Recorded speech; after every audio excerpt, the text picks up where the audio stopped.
الحمدللہ رب العالمین والصلاة والسلام علی سید المرسلین اما بعد فاعوذ باللہ من الشیطان الرجیم بسم اللہ الرحمن الرحیم۔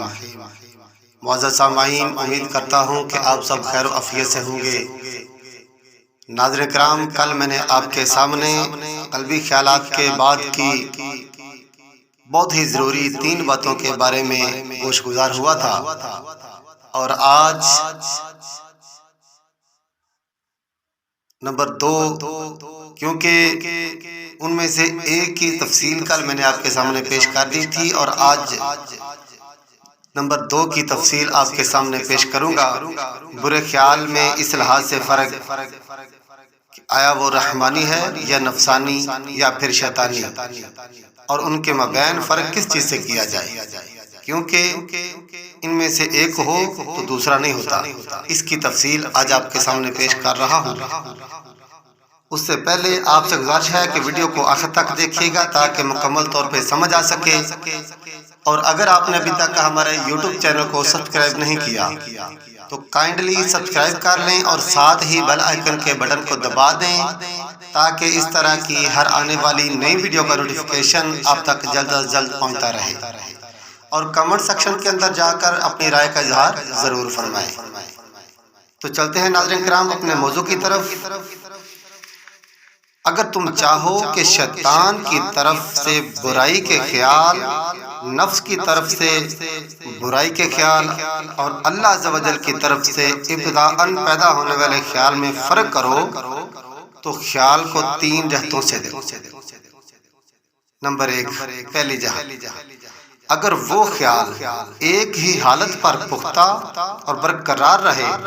تو وہ اللہ عز و جل کی جانب سے ہے، یا پھر خواہش نفس کی جانب سے، اور اگر تم اس میں اضطراب اور شک پاؤ تو وہ شیطان کی طرف سے ہے۔ ایک عارف بزرگ رحمۃ اللہ تعالی علیہ نے فرمایا، نفسانی خواہش چیتے کی مانند ہے کہ جب تک اسے سخت شکست نہ دی جائے اور اس کے ساتھ شدت کا معاملہ نہ کیا جائے، مغلوب مرعوب نہیں ہوتا، یا پھر اس خارجی کی طرح ہے جو باطل دینی جذبہ سے لڑتا ہے اور قتل ہونے تک پیچھے نہیں ہٹتا، اور شیطان بھیڑیے کی مانند ہے، اگر تم اسے ایک جانب سے روکو گے تو دوسری طرف سے آ گھسے گا۔ نمبر 2، دوسری جہت، اگر تم دیکھو کہ وہ خیال کوئی گناہ ہونے کے بعد دل میں آیا ہے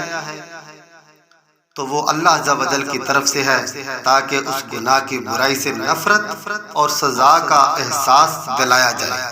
ارشاد باری تعالی ہے، کلا بل رانا علی قلوبہم ما کانوا یکسبون، کوئی نہیں بلکہ ان کے دلوں پر زنگ چڑھا دیا ہے ان کی کمائیوں نے۔ میرے شیخ رحمۃ اللہ تعالی علیہ نے فرمایا، گناہ اسی طرح دل کی سختی میں مبتلا کرتے ہیں، پہل خیال آتا ہے، پھر دل میں سختی پیدا ہوتی ہے اور وہ زنگ آلود ہو جاتا ہے، پھر اگر یہ خیال ابتدا ہی سے ہو، گناہ کے بعد نہ ہو، تو سمجھ لو کہ شیطان کی جانب سے ہے، کیونکہ شیطان برائی کی دعوت سے ہی ابتدا کرتا ہے اور ہر حال میں بندے کو پھانسنا چاہتا ہے۔ نمبر 3، تیسری جہت، اگر تم دیکھو کہ وہ برائی کا خیال اللہ عز و جل کا ذکر کرنے کے باوجود کم ہوتا ہے،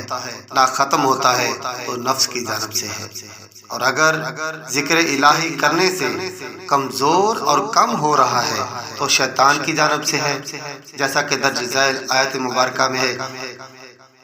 من شر الوسواس الخناس، اس کے شر سے جو دل میں برے خطرے ڈالے اور دبک رہے۔ کی تفسیر میں ہے کہ شیطان آدمی کے دل پر چمٹا رہتا ہے، جب بندہ اللہ عز و جل کا ذکر کرتا ہے تو وہ پیچھے ہٹ جاتا ہے، اور جب وہ غافل ہو جاتا ہے تو یہ وسوسے ڈالتا ہے۔ تو ناظرین کرام، یہ نمبر 2 کی تفصیل تھی، اور کل انشاءاللہ عز و جل نمبر 3 کی تفصیل آپ کے سامنے پیش کروں گا۔ تب تک کے لیے اللہ حافظ۔